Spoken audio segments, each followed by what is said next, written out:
It's 3 in the morning, April 6th, 1986. We're looking at a small house on Arnold Circle in Gallup, New Mexico, just off Route 66. Now, inside, a mother and her 3 daughters. It's a 4-bedroom house, but they all sleep in the same room. The 2 youngest are on a makeshift bed on the floor, and the oldest is in their mother's bed. She's 9, 4'7", 55 pounds, and she's wearing a pink nightgown. Now, every window in the house is latched, every door. The mother runs a nightly routine her kids call lockdown. It's a final check every single night. Now, this night, somebody knocks on the front door. It's a man's voice. He wants in. The mother whispers to the girls, "Be quiet, he'll go away." Eventually, he does go away. Then a second knock, a different voice this time, claiming to be an uncle. And the 9-year-old gets up. Her little sister watches as the older girl walks out of the room towards the front door. And that's the last time anyone in the family sees her. By 7 a.m., her shoes are still by the door. Her coat's on the hook. The front door is open, and there's no signs of forced entry. There's no signs of a struggle, and nothing's missing from the house except for the girl. Police won't even let the mother file a report for 8 hours. Now, what follows is 40 years of dead ends, strange leads, and 3 moments where the truth tried to claw its way to the surface. We have a phone call,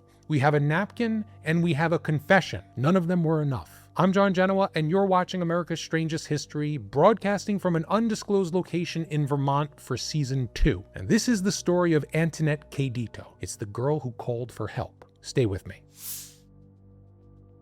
So let's talk about who this girl is. Her name is Anthonette Christine Cayedito, born December 25th, 1976, Christmas Day. She's Navajo and Italian, black hair, brown eyes, dark moles on her right cheek, her nose, the back of both hands, scars on her knees and on her lip, pierced ears, and she wears glasses. Around her neck is a small silver chain with a turquoise cross pendant. She's a 4th grader at Lincoln Elementary School in Gallup, and every single person who describes her uses the same word: mature. Her father, Larry Estrada, a carpenter, says she's 9 going on 15. A mother, Penny, says the same thing. So both parents, who agree on almost nothing in this story, agree on that. Anthonette is making tortillas by the time she's 6 years old. She dresses her younger sisters, she fed them, she packed their things, walked them to school. If their mother, Penny, had people over, and Penny had people over a lot, it was Anthonette who grabbed Sadie and Wendy and took them to the back bedroom and kept them out of it. 9 years old, and she's the mother of the home. Now, the family. Penny Cayedito is the mother, Navajo, she's got 3 daughters, and Anthonette is the oldest. Then Sadie, who's 7 years old at the time, then the youngest, Wendy, who's 5. We already know Anthonette's father, Larry Estrada. He and Penny are separated. Larry lives on the north side of Gallup with a new wife. Penny's other 2 daughters have a different father. But all 3 girls live with Penny on the west side at 204 Arnold Circle. The house itself, 4 bedrooms, 2 bathrooms. It's not small, but 3 girls sleep in their mother's room every night. Gallup is a small town. Sits right on I-40, right at the edge of Navajo Nation. Tight-knit neighborhoods where everybody knows everybody and everybody's in each other's business. 204 Arnold Circle is a residential cluster on the west side. Houses close together, families all around. This is the kind of street where a 9-year-old girl doesn't just disappear without somebody seeing, but we're gonna get to that. Saturday night, April 5th, 1986, Penny leaves her 3 daughters with a babysitter and goes out. She comes back to the house sometime shortly after midnight. The babysitter leaves and the girls go to bed. But Anthonette stays up. She and Penny sit up in bed playing cards, which Sadie later says was not normal. That was something that they didn't normally do. But this night, mother and daughter were up together, talking, playing cards until at least 3 in the morning. Penny says that's the last time she sees Anthonette, awake in her bed, sometime around 3 a.m. on a Sunday, April 6th. What happens in the next 4 hours is where every version of this story starts to crack. And depending on who you believe, it changes everything about what happened to that girl. Here's where it gets complicated, because there are multiple versions of what happened that night, and they don't add up. Penny's version, the one she gives to police, is pretty straightforward. She fell asleep around 3 a.m. with Anthonette by her side. She wakes up at 7, Anthonette's gone. The front door's ajar, and that's it. That's all she gives them. Now, Sadie's version, she's 7 years old at the time. Police interview her extensively, twice, and what she says is a very different story. Sadie says before they fell asleep, there was a knock on the front door, a man's voice. "Come on, Penny, just let me in." And Penny tells the girls to be quiet, ignore it, he'll go away. Sadie remembers that clearly. But the second knock, the one where somebody claims to be Uncle Joe, the one where Anthonette supposedly got up and opens the door, Sadie says she doesn't remember that at all. That was Wendy's memory, the youngest. She's 5 years old. And that version, Wendy's version, is the one that became the official story. Now, Anthonette does have a real Uncle Joe. Police question him and he's cleared immediately. He's never considered a suspect. He wasn't there that night, so whoever was at the door claiming to be Uncle Joe, it wasn't Uncle Joe. Both parents land on the same conclusion. Anthonette would never have opened the door for somebody she didn't know. Penny told those girls from the time they could walk,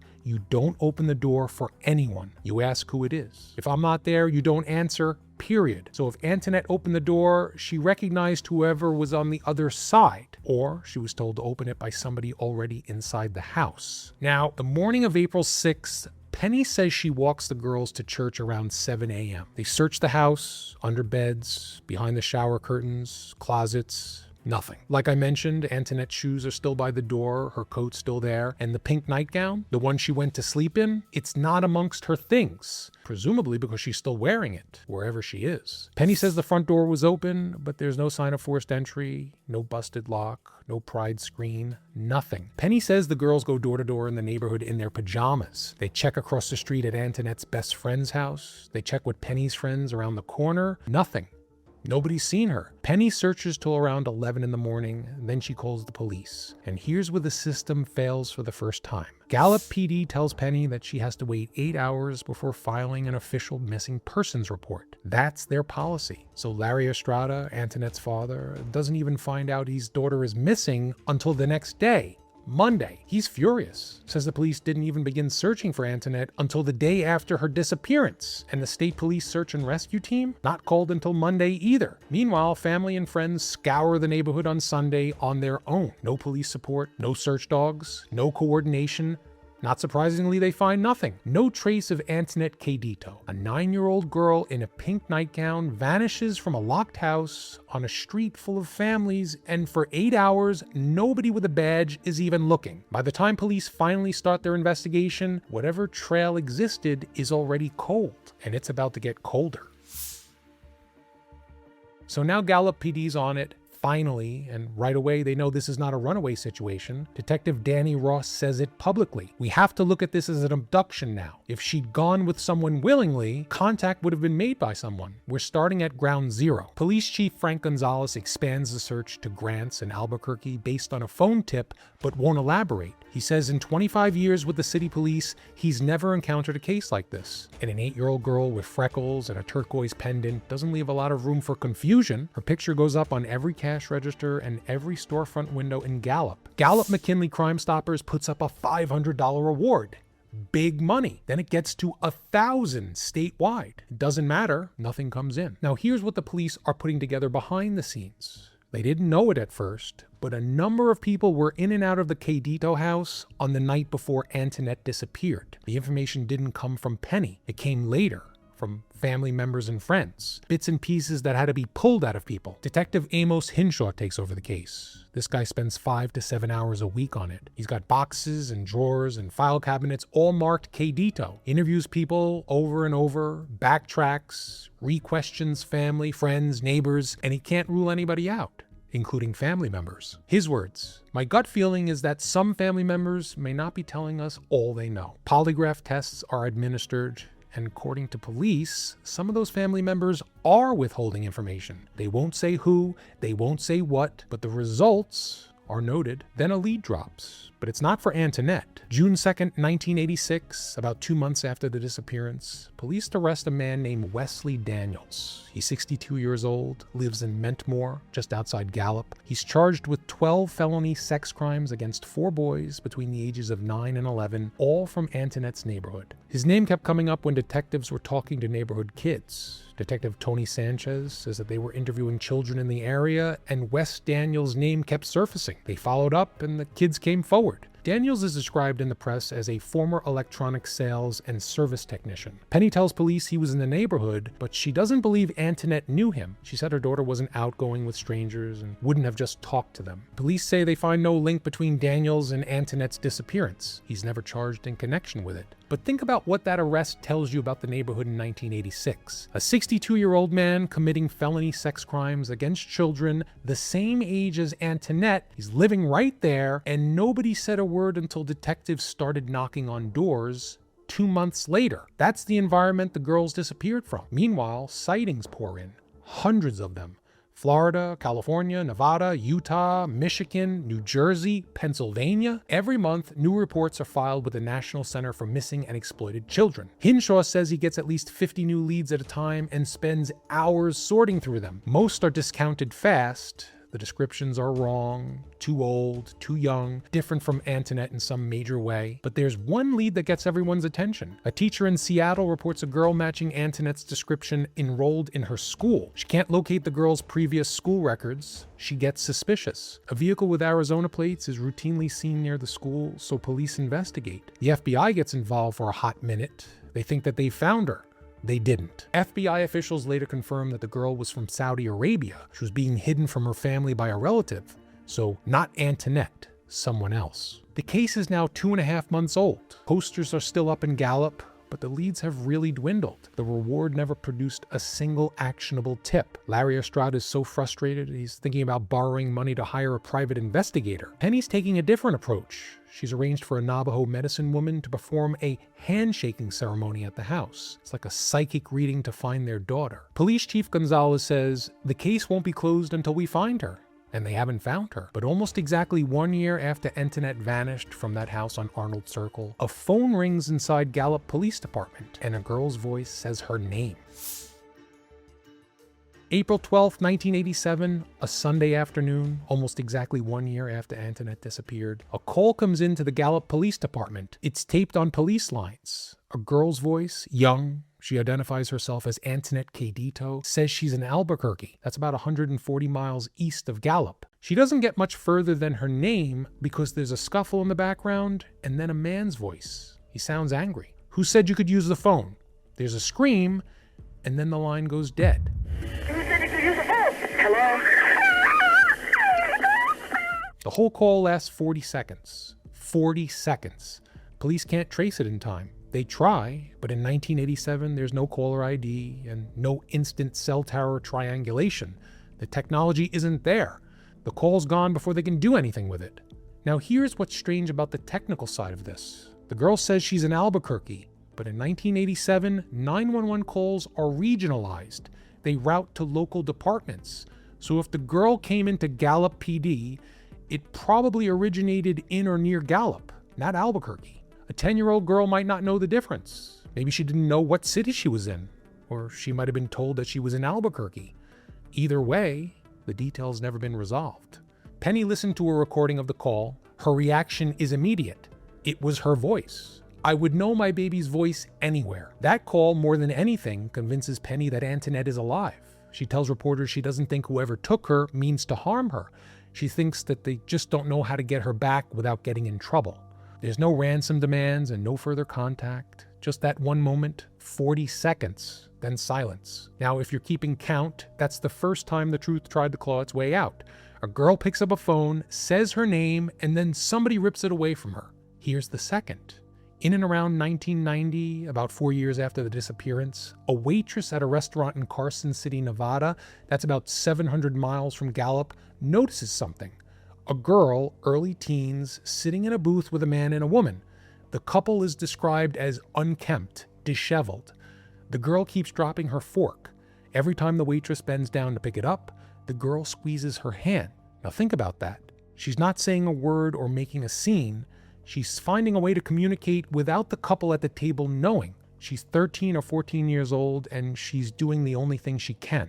After the group leaves, someone finds a note tucked under the girl's plate. It says, "Help me, call police." That's it. 5 words. It's never confirmed that the girl in the restaurant was Anthonette. The couple is never identified. The waitress reports it, but by the time anyone follows up, they're gone. But if you do the math, a 9-year-old girl who disappeared in April of '86 would have been around 13 in 1990. The age matches. The physical description is close enough that it gets flagged. And what kills me about this one is the method.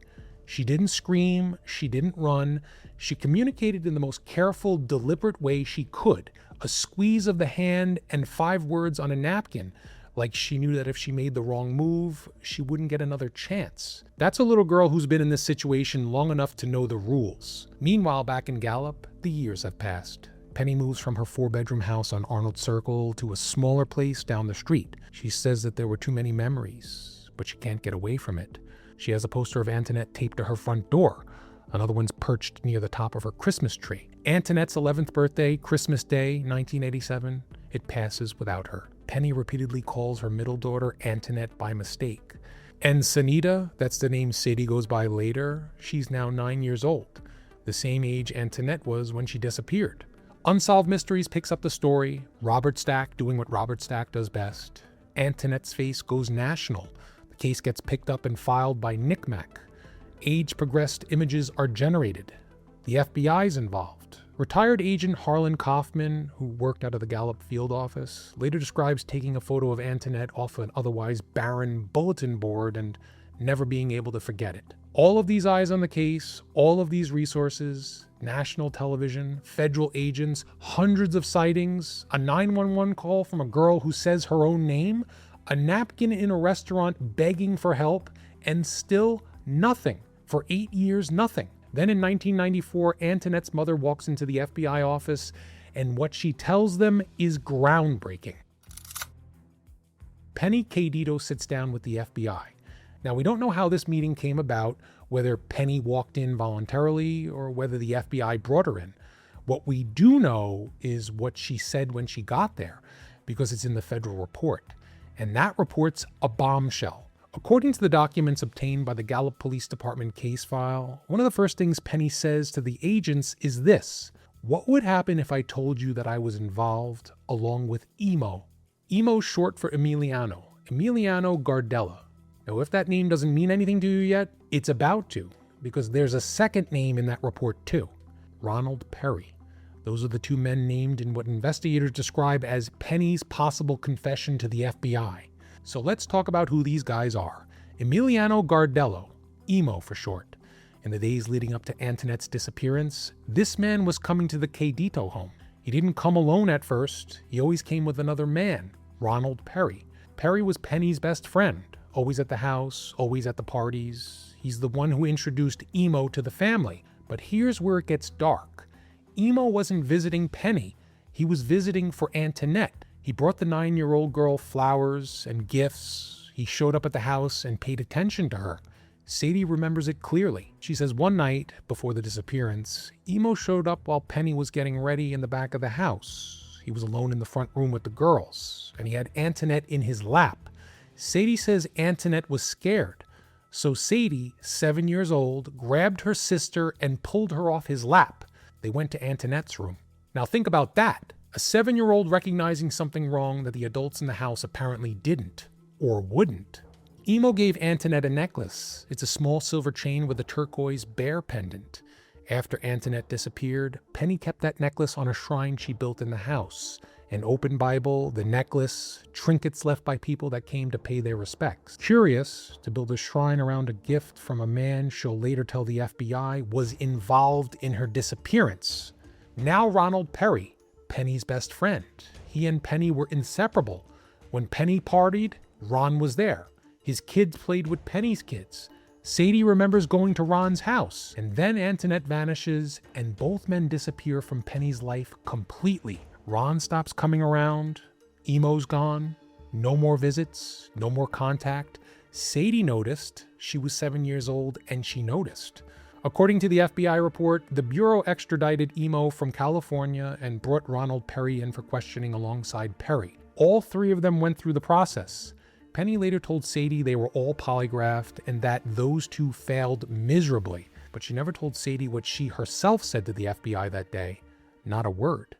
In 1999, Penny Cayedito dies. She takes whatever she knew to the grave. 5 years later, in 2004, Detective Juan Reyes picks up the case. He contacts Sadie.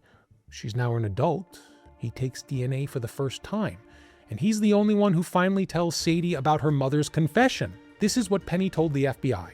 She didn't know exactly what happened, but she admits she may have been involved. She suggests that Anthonette may have been given to a man in exchange for something. Sadie didn't know any of this until Reyes told her. Her mother never said a word about it. Took it to her grave. When Reyes tried to follow up on the men named in the confession, he hit a wall. He tried Ronald Perry, cordial approach. Hi, my name is John Reyes. I'm a detective with the city of Gallup. I'm investigating a case and your name came up. Would you like to talk to me? Perry's response? He ain't saying nothing. Reyes didn't have enough probable cause to compel a statement, so he walked away. Emo, same story, no cooperation. And here's what the retired detective who reviewed the case file for Beyond the Case said when he read the FBI report for the first time. He said if he had that document when the case was active, he would have brought those men in immediately. He called it self-admission, said he would have charged them and then let the courts figure it out. But nobody did. The FBI had something close to a confession from the mother. 2 names, also a motive that points directly at trafficking. A woman who asked federal agents what would happen to her if she admitted involvement. And nobody was arrested or charged. Nobody was ever named as a person of interest. The case file just stops. Why is that? Penny dies in '99. The confession sits in a drawer, and Anthonette Cayedito remains classified as a non-family abduction. Still missing, still on the list, still waiting. So where does that leave us? We've got a 9-year-old girl who vanishes from a locked house in the middle of the night, a mother whose story doesn't hold up, a 911 call from somebody claiming to be Anthonette, ripped off the phone before she could say where she was, a napkin at a restaurant 700 miles with 5 words, and a confession to the FBI naming 2 men that led to exactly 0 arrests. Well, I think it's time we go through the theories. Theory 1, she ran away. Investigators dismissed this almost immediately, and so do I. She was 9 years old. She was the protector of those girls. Nothing was missing from the house. Clothes, shoes, bags, they're all still there. And in 40 years, there's been 0 contact with the family. A 9-year-old girl doesn't run away in a pink nightgown in the middle of the night and never reach out to her sisters that she raised. The theory just doesn't work for me. Theory 2, stranger abduction. It's possible, but both parents said Anthonette would never have opened that door for somebody she didn't know. And there's no forced entry, no broken lock, no pried screen. Somebody got through that door without force, which means that either the person was familiar to Anthonette or somebody inside the house let them in. A random stranger doesn't knock on a door at 3 a.m., claim to be Uncle Joe, and get a 9-year-old girl to walk out of the door willingly. Theory 3, and this is the one that the evidence keeps circling back to. Somebody inside that house knew somebody was coming. The drug raid before Anthonette's disappearance? Sadie actually remembers it. Police surrounded the house. They tore it apart even. Penny was into something. The parties, the people in and out of the house at all hours of the night. Ronald Perry, Emiliano Gardella, a grown man bringing a 9-year-old girl flowers and gifts and having her sit on his lap. And then Perry's statement to the FBI. What would happen if I told you I was involved along with Emo? Detective Reyes later tells Sadie that the confession amounted to Penny suggesting that Anthonette was traded for something, child trafficking. Now Penny's dead. We went over this. She died in '99. She can't answer any more questions. But the men she named aren't dead. Emiliano Gardella, last known to have been extradited from California back to New Mexico in '94. Beyond that, the trail goes quiet. Ronald Perry. Beyond the case, investigators spent months trying to find him. They went to his last known address. They talked to his relatives. They knocked on doors. Nobody would talk. Then Perry went to prison on an unrelated charge. And from inside the prison, he agreed to be interviewed. That's significant. He could have said no, but he didn't. As of this recording, the interview hasn't aired, but the investigators who've been working on the case believe that Perry may hold information that could finally move the needle. Now here's something else that should bother you. The 911 call. The one from April 12th, 1987. The 40-second call where a girl says that she's Anthonette Cayedito. Beyond the case, investigators contacted Gallup Dispatch and asked for that recording. Dispatch told them they don't have it. They don't have any record going back that far, and it's not in the case file. Neither are the photographs from the initial search of Cayedito's home. It was taken 4 days after the disappearance. It's all gone. Investigators filed a FOIA request with the FBI for their records on the case. The FBI's response cited privacy interests. But Anthonette was a child when she disappeared, and her legal guardian, Perry, is deceased. So who exactly is the FBI protecting the privacy of? Well, that question hasn't been answered either. Anthonette Christine Cayedito, born December 25, 1976, missing since April 6, 1986. If she's alive today, she's 49 years old.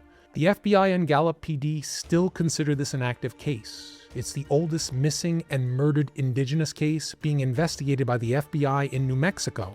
Her sister Sadie named her own daughter Anthonette. She never stopped looking. She told investigators, "We haven't given up. We love you. You have family that loves you and that's here for you. Just come home."